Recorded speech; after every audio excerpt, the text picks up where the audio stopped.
This episode of The History Guy is brought to you by the Sons of Union Veterans of the Civil War. What was for nearly a century most popularly referred to as the War of the Rebellion, of course, profoundly impacted U.S. history. It ended the institution of slavery, redefined the meaning of citizenship, and altered the U.S. Constitution.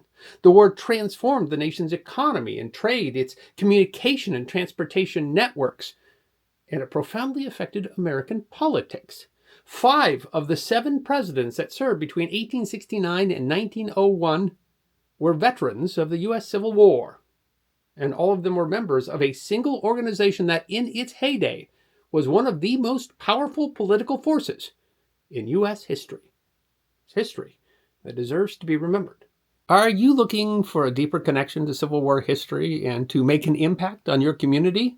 The Sons of Union Veterans of the Civil War is a congressionally chartered 501c3 charitable fraternal organization dedicated to preserving the memory of the heroes who fought to save the Union and end slavery in America. From their powerful bonds of brotherhood to their rich traditions and rituals, they offer community impact, personal growth, fellowship and networking, and family involvement in a welcoming third space.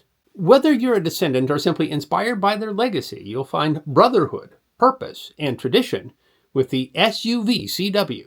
Join a community that's based on fraternity, loyalty, and community. Visit www.suvcw.org or email at join@suvcw.com to learn more.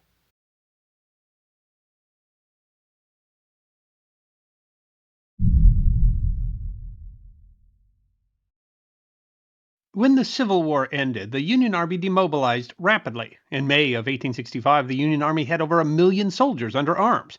700,000 of those men were demobilized within 3 months. By January of 1866, the Army was reduced to just 88,000 troops. By October of 1867, it was 20,000. They came home to parades and celebrations. Nearly 150,000 of the armies of the Potomac and Tennessee participated in a grand review of the armies in Washington, D.C. on May 23rd and 24th, only to have those armies dissolved and the soldiers mustered out within a week. And it was, of course, more than that, as more than 2 million, including 174,000 black troops, had served during the war. Ian Delhanty, a professor of history at Springfield College, writes, as they reassumed familiar positions, husband, father, mechanic, farmer, and so on, they also came to terms with their new role as veterans. But their connections to the Army didn't simply disappear overnight. The website of the American Legion explains that men who had lived together, fought together, forged together, and survived had developed a unique bond that could not be broken. As time went by, the memories of the filthy and vile environment of camp life began to be remembered less harshly and eventually fondly. The horror and gore of battle lifted with the smoke and smell of burnt black powder and was replaced with the personal rain of tears for the departed comrades. Friendships forged in battle survived the separation, and the warriors missed the warmth of trusting companionship that had asked only total and absolute commitment. Civil War historian Anthony Waskey writes on the website Essential Civil War Curriculum. After their service in the Union Armed Forces during the Great Civil War had ended, many of the veterans who survived the turmoil were mustered out of service and had gone home. Some of these men began to pine for the friendships and camaraderie that they had shared during the war. Veterans clubs began to spring up around the country. Many were local and most didn't last very long, but a few went on to become national organizations. Waskey notes the earliest organizations were formed while the war was still ongoing. The 3rd Army Corps Union was founded during the course of the war in March of 1862, initially to provide burial services and embalming for the member officers. Another organization, the Military Order of the Loyal Legion of the United States, which is still in existence today, was founded April 15, 1865, the day Abraham Lincoln died, originally as a group of discharged Army officers in Philadelphia who banded together to provide an honor guard for Lincoln's body when he was to pass through the city. However, what eventually would be the largest of these organizations was the Grand Army of the Republic, or simply the GAR. Dr. Benjamin Franklin Stevenson served as a surgeon with the 14th Illinois Infantry from April of 1862 to June of 1864. The website of the Grand Army of the Republic Records Project, sponsored by the Sons of Union Veterans of the Civil War, explains, during the service in the Army, his tentmate and close companion was the chaplain of the regiment, Reverend W.J. Rutledge, a native of Virginia. They often discussed what would be the future of the men and boys in the Union armies after the war, and from these talks came the foundation for the organization of the Grand Army of the Republic. Stevenson founded the first post in Decatur, Illinois on April 6, 1866. At its inception, there were 12 charter members. The website of the American Legion explains Dr. Benjamin Franklin Stevenson founded the organization on the three cardinal principles of fraternity, charity, and loyalty, and these principles guided the GAR through its existence. To become a member of the Grand Army, a man must have served in the United States Army, Navy, Marine Corps, or Revenue Cutter Service, today's United States Coast Guard, between April 9, 1861 and April 12, 1865. He must have been honorably discharged from the service and have never taken up arms against the United States of America. The Legion explains that the community-level organization was called a post, and each was numbered consecutively within each department, usually representing a state or region. Most posts also had a name, and the rules for naming posts included the requirement that the honored person be deceased and that no two posts within the same department could have the same name. The departments generally consisted of the posts within a state, and at the national level, the organization was operated by the elected commander-in-chief. The website of the historian of Wayne County, New York writes, "In the beginning, each post was set up similar to a Union Army encampment. This military system lasted only until 1869, when it was replaced by a fraternal order similar to the Masonic lodges." The organization grew quickly.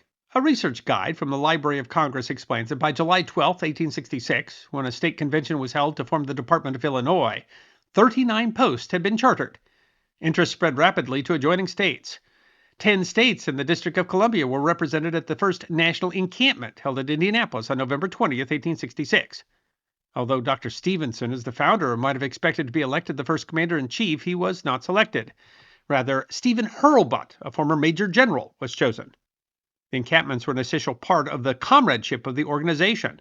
The Library of Congress writes, "The organization of the GAR was based upon three objectives: fraternity, charity, and loyalty. The first ideal was encouraged through regular, locally scheduled meetings and joint gatherings with members from other posts. Their campfire was the most popular activity. Here a group of comrades sat in their hall or around dinner tables, singing old war songs, recounting wartime experiences, and swapping accounts of their deeds. The annual state and national meetings, called encampments, attracted thousands of members. Cities in 22 states, from Maine to Oregon, hosted the veterans. Railroads offered special discount rates and scheduled special trains. Many members who wished to relive their war years found quarters in the tents." Important in that comradeship was the way the organization incorporated men from the nearly 200,000 black soldiers and sailors who served in the Union Army and Navy. Some scholars have focused on discrimination within the organization, which in some cases had segregated posts. But the GAR consistently pressed for the pension rights of black veterans equally with white veterans. Barbara Gannon of the University of Central Florida concluded in her 2014 book, The One Cause, Black and White Comradeship in the Grand Army of the Republic, that such criticisms have been overstated, and that, as book reviewer Mitch Ketchen of Louisiana State University explains, efforts to exclude blacks from membership or to deny black members equal rights within the GAR generated considerable controversy. While racially restrictive practices were sometimes allowed to stand, more often than not, African Americans' equal status in the GAR was upheld. Christopher Schnell of the Abraham Lincoln Presidential Library and Museum explains, "The GAR was also a racially integrated public institution in a time when separate and unequal was pervasive in the public sphere, both North and South." But the organization was about more than nostalgia. The office of the Wayne County historian explains the organization originally was intended to be a brotherhood of veterans who joined together to help other veterans. There was a pressing need for that help. The American Legion writes, "In previous conflicts, the care of the veteran warrior was the province of the family or community. Soldiers then were friends, relatives, and neighbors who went off to fight until the next planting or harvest. It was a community adventure, and their fighting unit had a community flavor. By the end of the Civil War, units had become less homogeneous. Men from different communities or even different states were forced together by the experience of battle, where new friendships and lasting trust was forged.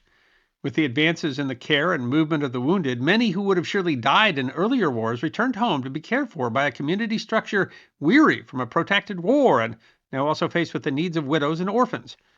Veterans needed jobs, including a whole new group of veterans, the colored soldier and his entire newly freed family.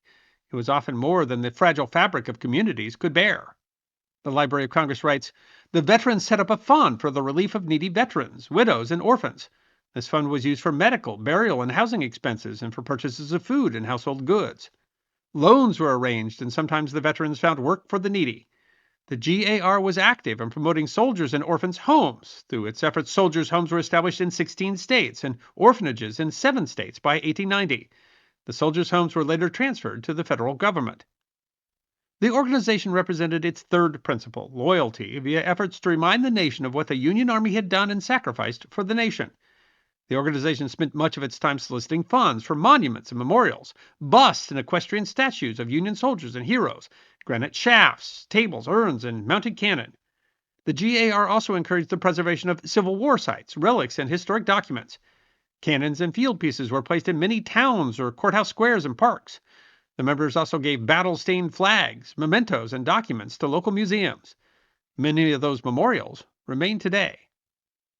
Perhaps the most significant of those efforts was related to a proclamation by former General John A. Logan, the second commander-in-chief of the GAR, on May 5, 1868, called General Order 11.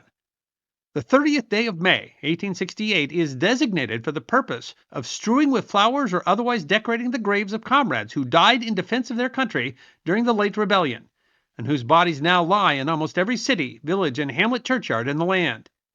In this observance, no form of ceremony is prescribed, but post and comrades will in their own way arrange such fitting services and testimonials of respect as circumstances may permit. That general order to members of the GAR is recognized as the first national observance of what we today call Memorial Day. The order represented perhaps the epitome of the principle of loyalty. "Let no wanton foot tread rudely on such hallowed grounds," he wrote. "Let pleasant paths invite the coming and going of reverent visitors and fond mourners. Let no vandalism or avarice or neglect, nor ravages of time testify to the present or to the coming generations that we have forgotten as people the cost of a free and undivided republic. If other eyes grow dull, other hands slack, and other hearts cold in the solemn trust, ours shall keep it as well and as long as the light and warmth of life remains to us." But the organization didn't stop there. The office of the Wayne County Historian writes it was at times a fraternal lodge, a charitable society, a special interest lobby group, a patriotic group, and a political club. The politics were initially associated with specific causes. The Library of Congress writes in its early days the GAR limited its activities merely to fraternal activities. But soon members began discussing politics in local gatherings. A growing interest in pensions signaled the beginning of open GAR participation in national politics. The rank and file soon realized the value of presenting a solid front to make demands upon legislatures and congressmen. The GAR became so powerful that the wrath of the entire body could be called down upon any man in public life who objected to GAR-sponsored legislation. The organization helped to guarantee the passage of the Arrears of Pension Act of 1879, which made a major change to the Civil War pension system by making pension repayments retroactive to the date of a veteran's discharge or death. After that, the Library of Congress writes, the GAR became a recognized pressure group. The effectiveness of their lobbying, as well as changes in the organization, which removed some of the restrictive ranks from the Masonic-like rules, spurred a surge in membership, which had dipped in the 1870s. By 1890, membership was 410,000. Stuart McConnell, a professor of history at Pitzer College, wrote in 1997, "The Grand Army of the Republic, the largest of all Union Army veterans organizations, was the most powerful single-issue political lobby of the late 19th century, securing massive pensions for veterans and helping to elect 5 post-war presidents from its own membership. Presidents Grant, Hayes, Garfield, Harrison, and McKinley were all members."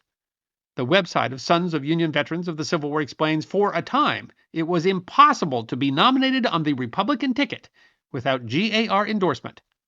The Library of Congress writes, President Grover Cleveland was defeated for re-election in 1888 in large part because of his veto of a dependent pension bill. President Benjamin Harrison was elected because of his definite commitment to support pension legislation. Another cause had to do with how the war was to be remembered, advocating against the lost cause narrative largely presented by former Confederates. The military history website The Angry Staff Officer writes, while they had been successful on the battlefield, these old veterans who found themselves embattled in another contest, this one was a war for the memory of the Civil War. Their position was stated in the proceedings of the Illinois GAR in 1923. Whereas in 1865 we forgave the rebels, but we did not forgive their rebellion, nor their treason, which time has not changed any more than it has the treason of Benedict Arnold or Judas Iscariot. In 1914, the department commander in the Indiana GAR wrote, "While I have long since forgiven my ex-Confederate brother for the terrible mistake he made in trying to destroy this Union of ours, you should remember and never forget it, that there was a right and there was a wrong. A government that fails to recognize the difference between a patriot and a traitor, a defender and a destroyer, would and should pass from the earth." Their position was very clear. The badges for members of the GAR were made from metal from captured Confederate cannons. The effort included criticizing the message of the 1915 D.W. Griffith movie The Birth of the Nation, which sympathetically portrayed the Confederate cause as false history that poisons the mind, especially the children. Opposing federal funding for the Confederate Memorial at Stone Mountain, Georgia, with the 1925 National Encampment writing, "I believe this is the first time in the history of the Republic that the government of the United States has been called upon to aid in the construction of a monument to those who were leaders in a great rebellion against it.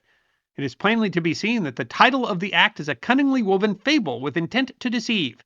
The project was conceived and carried forward by those whose practice of cult of glorifying the lost cause and idolizing the heroes thereof," and opposing federal pensions for Confederate veterans, with the Ohio Assembly writing in 1907, "Treason should ever bar a name from its country's recognition."